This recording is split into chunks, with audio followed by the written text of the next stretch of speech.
끓고 비논이라는 제목으로 같이 은혜를 나누고자 합니다. 여러분, 연말이 되면은 우리가 이렇게 그동안 1년을 회고하면서 아직 못다한 일은 또 해야 되고 또 신년을 계획하고 있습니다. 그래서 연말이 되면은 요즘은 조금 다릅니다만은 옛날에는 이제 시내에 가면은 캐롤이 울려 퍼지고요, 연합장과 위문 편지가 이렇게 주고받고 하지요. 그런데 요즘은 다 없어졌지요. 캐롤은 소음이라는 명목하에 못 틀게 하고요, 연합장은 연합장과 위문 편지 이런 것들은요 스마트폰이 나오면서 다 없어졌습니다. 그래서 세상이 많이 바뀌어졌습니다. 한 20년이지요. 또 최근에는 군인들도 막 월급을 병사들도 많이 받지요. 그래서 그런 위문품을 건넨다든지 하는 것도 거의 다 사라졌습니다. 그러나 사람이라는 것은 정을 느끼지요. 또 우리가 사회적인 동물이기 때문에 사람과 사람 사이에는 그냥 맹숭맹숭한 삶은 그렇지 않지요. 그래서 우리가 늘 서로 안부를 묻고 전화로라든지 요즘은 화상 통화를 하지요. 왜냐하면 사람이라는 것은 눈에서 멀어지면 마음도 멀어지지요. 잘 보지 않으면은 마음이 멀어집니다. 자식도 그렇습니다. 본인과 가장 가까이 있는 것이 자식이지요. 왜냐하면 부부는 무촌이지만 자식은 일촌이 아닙니까? 그런 형제는 이촌이지요. 형제, 자매, 남매는 이촌입니다. 그런데 부모, 자식은 일촌입니다. 일촌 관계도 눈에서 멀어지면은 마음도 멀어집니다. 그렇기 때문에 우리는 마음에서 멀어지지 않기 위해서 이 스마트폰을 통해서 화상 통화를 합니다. 요즘은 이것이 일반적입니다. 또 인터넷으로 줌으로 해가지고 나누기도 합니다. 저도 지난 크리스마스 때 저희 형제들하고 이거 컴퓨터 줌으로 해가지고 서로 이야기를 나누었습니다. 요새는 이런 화상 통화가 일반적으로 되어 갑니다. 그러나 일반 사람들은 화상 통화를 통해서 서로의 정을 나누고 이야기를 나누지만은 우리 크리스찬들은 화상 통화가 없다 하더라도 우리는 중보 기도를 통해서 서로 만날 수가 있습니다. 여러분, 기도를 통해서 형제, 자매, 부모, 자식들과 같이 나눌 수 있다는 것이죠. 왜냐하면 인간은 영적인 동물입니다. 그래서 기도를 통해서 서로가 교류하지요. 우리는 하나님도 우리를 기도를 통해서 서로 교통하지요. 우리가 기도하지 않으면 하나님은 알고 계시지만은 잘 소통이 안 되지요. 그래서 우리가 기도를 통해서 하나님과 소통하고 또 다른 사람의 기도를 통해서 또 다른 사람을 위해서 기도를 하는 중보 기도를 통해서 우리가 소통하는 겁니다. 이건 크리스찬만이 가지고 있는 영적인 특권입니다. 여러분, 골로새서 1장 9절에 보면은 이로써 우리도 듣던 날부터 너희를 위하여 기도하기를 그치지 아니하고 구한다. 너희로 하여금 모든 신령한 지혜와 총명에 하나님의 뜻을 아는 것으로 채운다. 사도 바울이 골로새에 있는 교회의 성도들을 위해서 이렇게 기도를 열심히 했다고 합니다. 기도를 하는 거 그치지 않았다. 또 기도하는데 기도 내용이 영적인 것을 이야기하지요. 우리처럼 돈을 많이 벌어라, 취직해라, 합격을 해라, 또 승진을 해라, 그런 것보다는 하나님의 뜻을 아는 것을 채우게 해라 라고 기도했다는 거예요. 저도 이 구절을 보면서 마음이 좀 찔렸습니다. 하나님 뜻을 아는 것. 우리가 마태복음 6장 33절에서 얘기하듯이 그의 나라와 의를 먼저 구하면 모든 것을 더해 주신다고 하셨는데 우리는 더하는 뒤에 거를 생각한다는 거죠. 앞에 거가 더 중요하다 하는 겁니다. 하나님의 뜻을 구하는 그것을 멀리 있는 사람들에게 중보 기도해야 된다는 거죠. 오늘 본문도 그런 내용입니다. 여러분, 오늘 본문의 특징을 보면은요, 보통 사도 바울이 쓴 서신서에 보면은 기도가 한 번 나옵니다. 그러나 이 에베소서에는 두 번의 기도가 나옵니다. 첫 번째 기도는 1장 17절부터 19절에 나오고, 오늘 두 번째 기도가 14절부터 21절에 나오는 기도입니다. 그런데 오늘 문장을, 이 기도 문장을 보면 두 문장으로 구성되어 있어요. 14절부터 19절, 한글도 두 개로 되어 있죠. 20절부터 21절 두 문단으로 이루어져 있습니다. 그런데 사도 바울의 기도를 자세히 보면은 점층적으로 강화되어 간다는 거죠. 오늘 여러분들 16절부터 19절을 자세히 보면은 이 사도 바울이 기도하는 것이 시작부터 끝까지가 점층적으로 이루어진다는 것을 우리가 알 수 있습니다. 기도도 우리도 기도할 때에 작게 시작해서 점점 크게 나아가야 된다는 거죠. 그것이 오늘 본문에 나와 있다는 겁니다. 그 다음에요, 계시다라는 단어가 있습니다. 이 계시다라는 단어는 헬라어로 카토이케오입니다. 이것은 어떤 개념이냐면 정주의 개념입니다. 내주의 개념은 파로이케오라는 단어를 씁니다.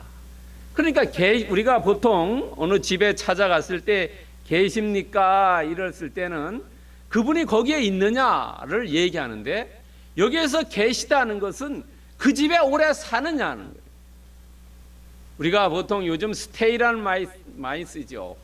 뭐 홈스테이라고도 하고 또 다른 스테이라고도 쓰는데, 그 스테이의 개념은 일시적인 거죠. 그러나 영어로 얘기하면 드웰, 어디에 오래 사는 그런 개념입니다. 계시다라는 것은.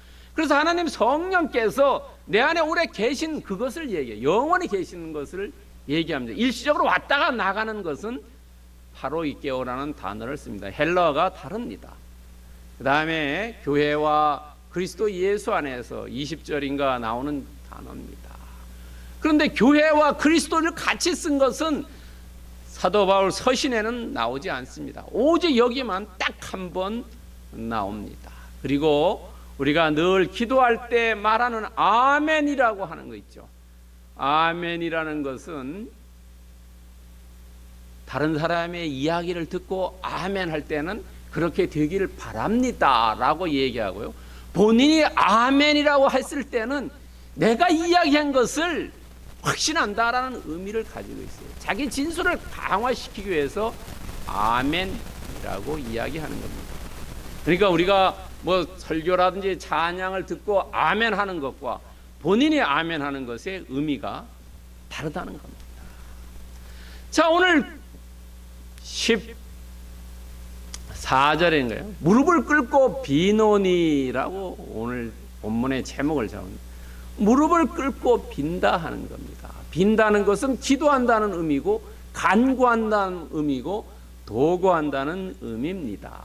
그래서 이 사도 바울이 무릎을 꿇고 비노니인데, 그러면 어떤 중보 기도의 모습을 보였고, 그 중보 기도의 내용은 어떻고, 중보 기도를 마침은 어떻게 했느냐 하는 것에 대해서 조금 더 깊이 한번 알아보겠습니다.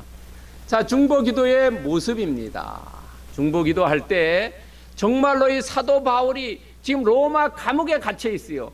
그런데 에베소에 있는 이방인들과 유대인들에게 편지 쓴 거지요. 특별히 이방인들에게 편지 썼다고 보면 더 정확할 겁니다. 그 편지에 기도한다는 것이 어떤 마음을 했겠냐 하는 거예요. 제가 생각하기엔 애절한 마음이 아니냐는 거예요. 정말로 애간장을 타는 그런 마음이 아니겠냐 하는 겁니다. 14절과 15절에는. 근데 첫 번째 보면은 기도를 드리는 것이 누구에게 드리느냐 하는 겁니다. 기도에 드리는 것이요. 기도 드리는 것은 우리는 기도할 때 누구의 기도 드립니까? 하나님께 드리죠. 하나님의 창조주 하나님께 드린다는 거죠. 오늘 14절에 보면 하늘과 땅에 있는 각 족속이, 땅의 것만이 아니라 하늘에 있는 광명성까지도 다 하나님이 만드셨다는 거죠. 창조주께 드린다는 거죠. 두 번째는 특성이 다르지만 연합하기를 원한다는 거예요. 너네 유대인과 이방인이 하나가 연합해라 는 거예요. 여러분 15절에 보면은 이름을 주신 아버지라 그랬어요. 이름을 주신요. 이름을 주셨다는 것은 그 사람의 특징을 얘기하는 거지요. 여러분 사물에 다 특징이 다르지요. 그 이름을 주었다는 것은 특징이 다르지만은 너희들이 하나가 될 수 있다, 하나로 합해라 라는 것을 이야기해 주고 있어요. 우리가 2장에 보면은 연합하는 거죠.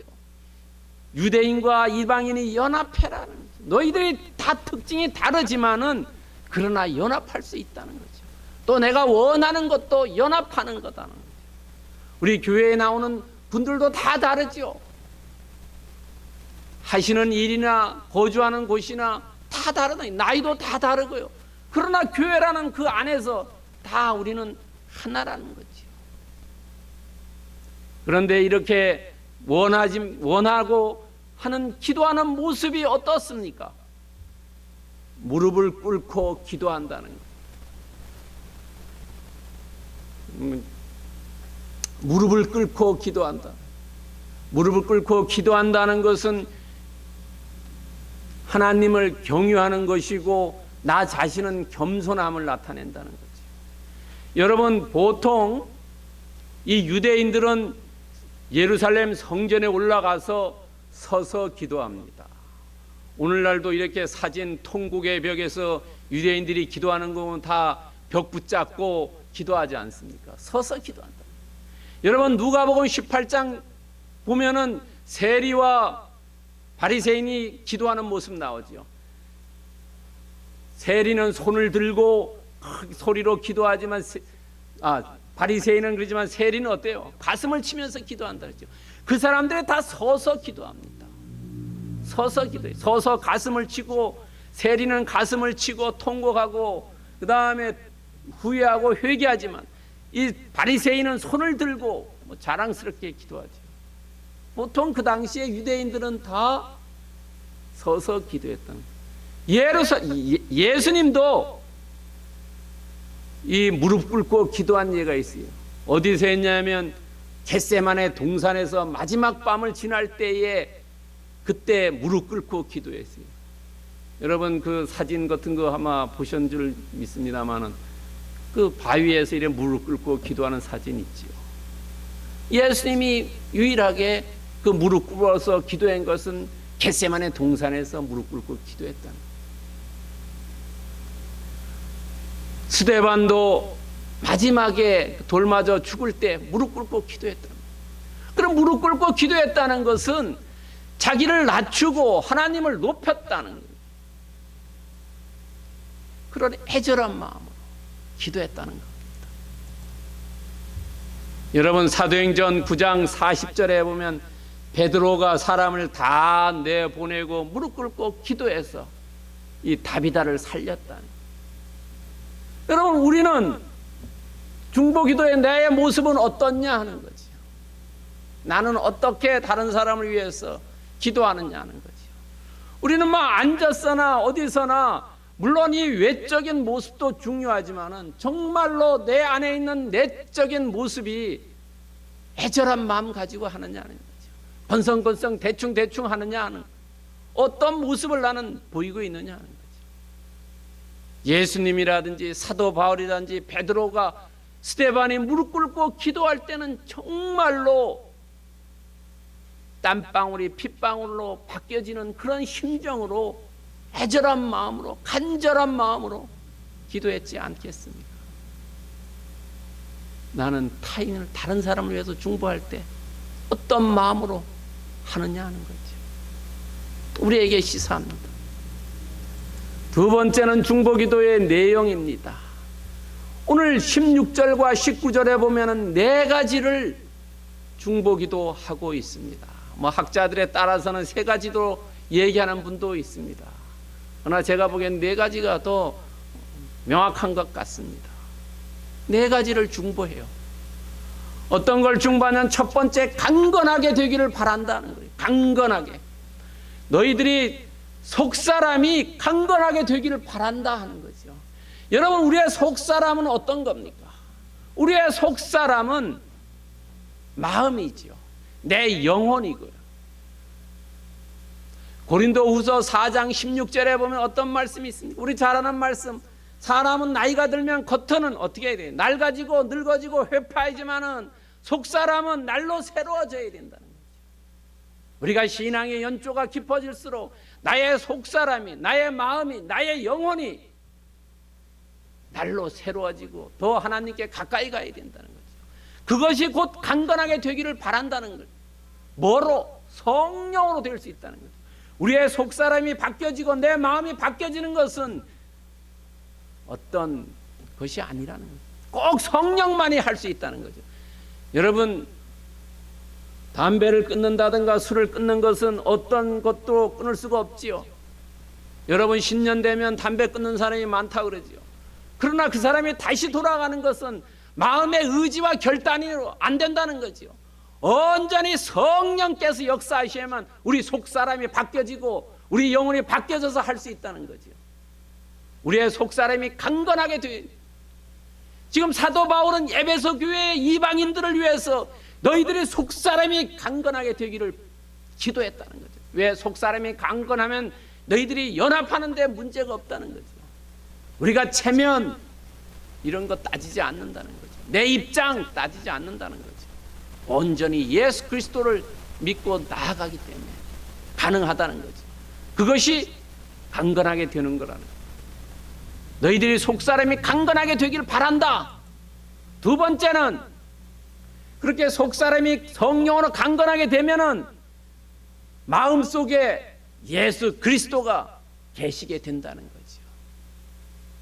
예수 그리스도께서 일시적으로 왔다가 기분 좋을 때는 있다가 기분 나쁘면 나가는 그런 것이 아니고 늘 함께 계신다는 거죠. 카토 이케오라는 단어를 썼죠. 계시다가 영원히 정주하신다는 거예요. 일시적인 내주가 아니라 그리스도께서 정주하신다는 거죠. 뭐냐면 너희들이 속사람이 바뀌어지면은 그리스도가 내 마음에 와서 계신다는 거예요. 너희들의 마음에 와서 계신다. 뭐로? 믿음으로 계신다는 거예요. 믿음으로요. 믿음으로 계신다는 거죠. 우리 마음속에 우리는 그리스도를 볼 수가 없지 않습니까? 우리 마음속에 믿음으로 계신다는 겁니다. 믿음으로요. 세 번째는 뭐를 기도하냐면 그 그리스도가 너 마음에 계심으로 그리스도의 사랑을 알고 깨달으라는 거죠. 알고 깨달으라. 여러분, 그리스도의 사랑을 알고 깨달아야 된다는 거죠. 뭐로? 경험으로 깨달으라는 거죠. 체험으로 깨달으라는 거죠. 우리가 예수 그리스도를 머리로 알면은 떠나지요. 그러나 내가 그리스도를 체험한 사람은 어떤 상황에 오더라도 떠나지 않지요. 순교하는 사람들은 머리로 한 게 아니라 마음으로 알고 체험했기 때문에 순교할 수 있다는 거지. 그 그리스도의 사랑, 그것을 알고 깨닫는 것은 체험했다는 거예요. 체험, 경험했다는 거예요. 이것이 세 번째 사도 바울이 에베소 교인들에게 하는 거예요. 너희들이 그리스도의 사랑을 머리로 알지 말고 너희들이 가슴으로 알고 손발로 알아서 체험해라, 깨달아라. 그 깊이가 얼마나 깊고 높고 넓고 길은지를 네 가지 방법으로 그리스도를 표현했지요. 넓이가 어느 정도인지, 길이가 어느 정도인지, 높이가 어느 정도인지 너희들의 지식으로는 알 수가 없다는, 알 수가 없다. 그것을, 그 사랑을 깨달으라는 거예요.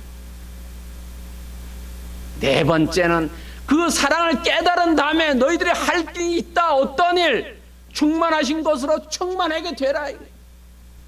하나님이 충만해 우리의 신앙이 믿음이 장성하게 자라나야 된다. 이것이 최종의 목표래. 어디까지? 예수 그리스도나 예수 그리스도를 닮아가고 하나님의 사랑까지 올라가는 믿음이 늘 어린아이 믿음이야 되면 안 되죠. 사람들 보면 그런 사람 있지요.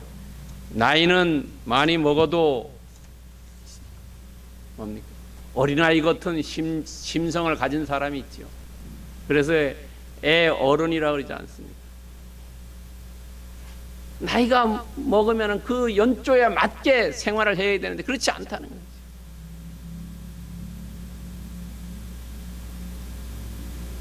여러분, 오늘 사도 바울이 이렇게 점층적으로 얘기하는 거예요.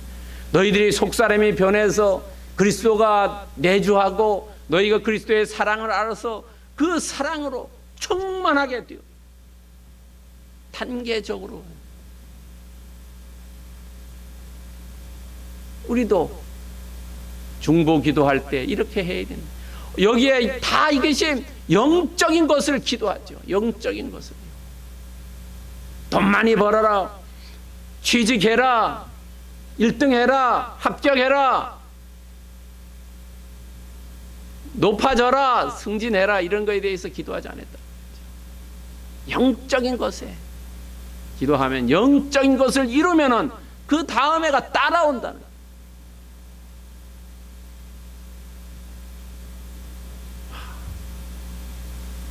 이것을 보면서 우리는 부끄럽지요. 부끄러움을 느끼는 거예요. 왜냐하면 우리에게 너희들이 중보 기도할 때 이렇게 하라는 거예요.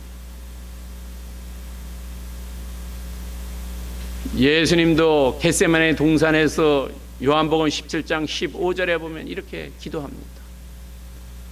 내가 비옵는 것은 그들을 세상에 데려가시기를 위함이 아니요 다만 악에 빠지지 않고 보존하기 위함이다.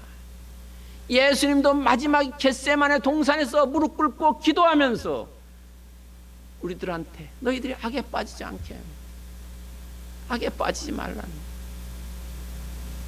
영적으로 악에 빠지지 말라라고 기도하고 있어요. 우리도 다른 사람을 위해서 기도할 때 그의 영혼을 불쌍히 여기고 그 영혼에 대해서 기도해야 됩니다. 영혼이 맑아지도록, 영혼이 올바로 되어서 정말로 세상의 판단을 제대로 해야 됩니다. 영혼이 헷갈리면 어떻습니까? 판단을 엉터리로 해가지고 멸망의 길로 가죠. 우리가 영혼이 맑아지도록, 그 영혼이 올바른 판단을 할 수 있도록, 마음이 올바라지도록 기도해야 된다. 세 번째는 중보기도를 마치는 겁니다. 20절부터 21절입니다. 마칠 때 함께 찬양을 올려드렸다는 거예요. 마칠 때 찬양했다는 겁니다. 여러분, 넘치도록 능하실 넘치도록 주신다는 거예요. 내가 구한 것 이상으로 주신다는 거예요. 이분이 바로 찬양의 대상이라는 거죠. 우리는 찬양의 대상이 누구냐면 하나님 그분이라는 거예요. 우리는 잘못하면 헷갈릴 수가 있어요. 눈에 보이는 것에 왔다 갔다 할 수 있어요. 그러나 그것이 아니라는 거죠. 찬양의 대상은 하나님 그분이라고. 그리고 그분을 왜 찬양했냐 하면 전능성이 있기 때문에 그렇다는 거죠. 전능하신 분이기 때문에. 전능하시기 때문에 내가 나의 인생을 그분에게 신뢰해도 된다는 거예요. 절대적으로 다 신뢰하자. 예수 그리스도에게 나의 인생을 걸자는 거예요. 찬양이야. 절대적으로 신뢰하자는 거예요. 찬양한다는 것은. 세 번째는 영광 받으십니다. 영광을 받으시는데 어떤 영광을 받으시냐면 교회에서 그리스도를 통해서 영광을 받는다는 거죠. 이게 중요한 겁니다.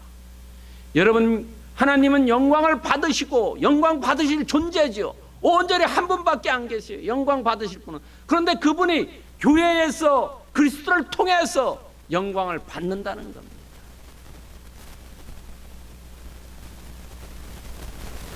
이 중요해요.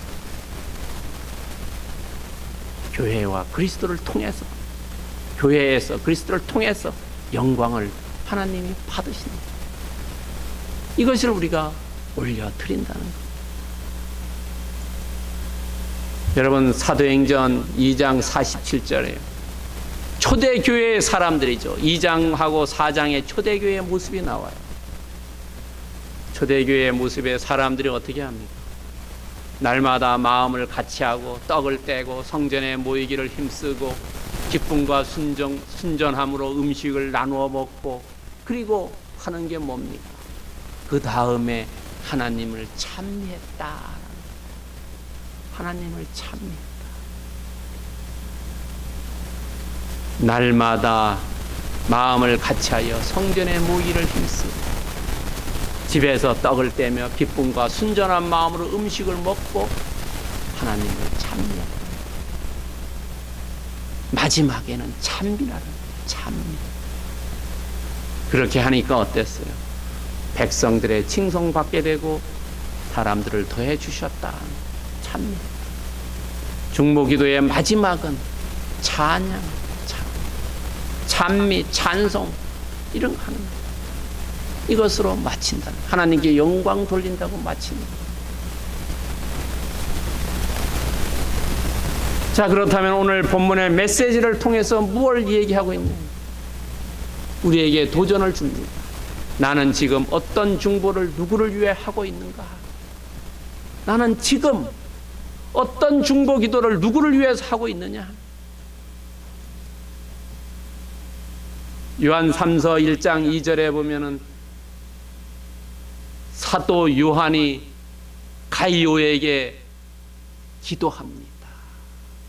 사도 요한이 에베소에서 기도합니다. 가이오라는 사람은 그 당시에 이름이 흔한 이름이기 때문에 성경에 나와 있는 세 사람이 나오는데 가이오라는 이름을 가진 사람이 그 사람이 아닐 거다라고 얘기해요. 누군지는 모르지만은 사도 요한이 가이오라는 사람에게 기도하는데 그 기도 사랑하는 자라고 이야기합니다. 그러면서 내 영혼과 범사와 강건하기를 기도한다. 영혼이 잘 되라는 거예요. 영혼이 먼저 잘 되는, 속사람이 강건하게 된다는 거예요. 그 다음에 범사가 잘 되고 강건하게 되는 거예요. 요한 3서 1장 2절에 나옵니다. 우리가 너무 잘 알아요. 영혼이 잘 되고 범사가, 영혼이 잘 됨 같이 범사가 잘 되고 강건하게 영혼을 기도했다. 그러면은 이래 사랑하는 자만을 위해서 기도하냐? 그게 아니라는 거죠.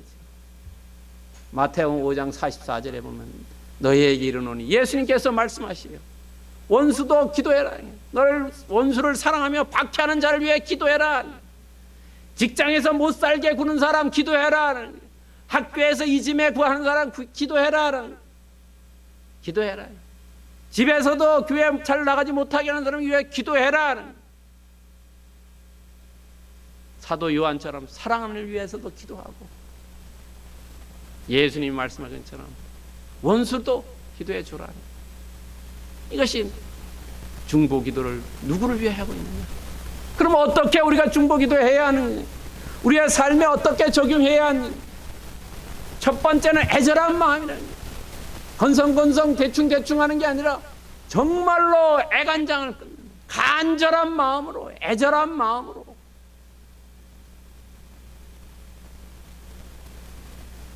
눈물을 흘리면서 기도하라는 거예요. 겟세마네 동산에서의 예수님의 심정, 애절한 마음.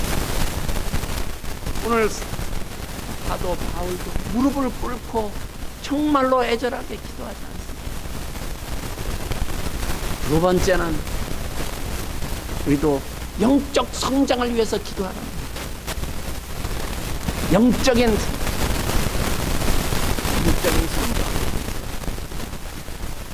사도 바울도 속사람이 강건하고 그리스도가 너의 마음에 와 있고 그리스도의 사랑을 알고 그것이 충만하게 되기를 기도했지.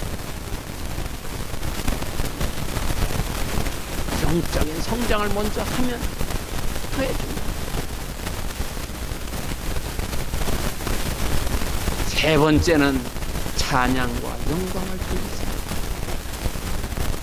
우리가 해야 될 것은 찬양, 중보기도 하는 거예요. 찬양과 영광. 특별히 응답 받았을 때 어떻게 해야 돼요? 응답 받고 이러면 너무 교만해질 수 있어요. 기도한 것마다 다 응답돼 보세요. 교만해져요. 찬양과 영광을 하나님께 돌려. 하나님께서 역사해 주시고 하나님께서 인도해 주셨기 때문에 이루었다. 영광 하나님께 돌리자. 그래서 우리가 더 다른 사람을 위해서 더 열심히 중보기도 할 때 내 영적으로 신앙이 자란다는 거죠. 우리가 다른 사람에 나누어 줄 때 내 마음이 넓어지는 거죠. 주는 것이 받는 것보다 낫다 그랬지 않습니까? 우리가 기도를 다른 사람을 위해서 해줄 때 그것이 내가 다른 사람보다 기도 받는 것보다 낫다는 거예요. 여러분, 그렇기 때문에 사무엘상 12장 23절에 보면은 사무엘이 중보기도 할 때에 그 중보기도를 쉬지 않게 해달라고 기도했어요. 나는 너희를 위하여 기도하기를 쉬는 죄를 여호와 앞에 결단코 범하지 아니한다. 선하고 의로운 길을 너에게 가르칠 것인지 너희를 위하여 중보기도하는 걸 쉬지 않겠다는 거예요. 오늘 예배에 참석한 분들은 정말로 교회를 위해서, 이 국가를 위해서, 우리 한민족을 위해서, 남북이 갈려져 있죠. 열방을 위해서, 가족들을 위해서, 직장을 위해서, 다 거기에 있는 사람들이 영원히 맑아져서 올바른 삶을 살 수 있는 중보기도를 위한 중보기도하는 것을 쉬지 않아요. 여러분이 사무엘의 고백, 우리의 고백이 다른 사람의 영혼을 위해서 기도하는 모든 권속들 되기를 그리스도의 이름으로 축복드립니다. 기도하겠습니다.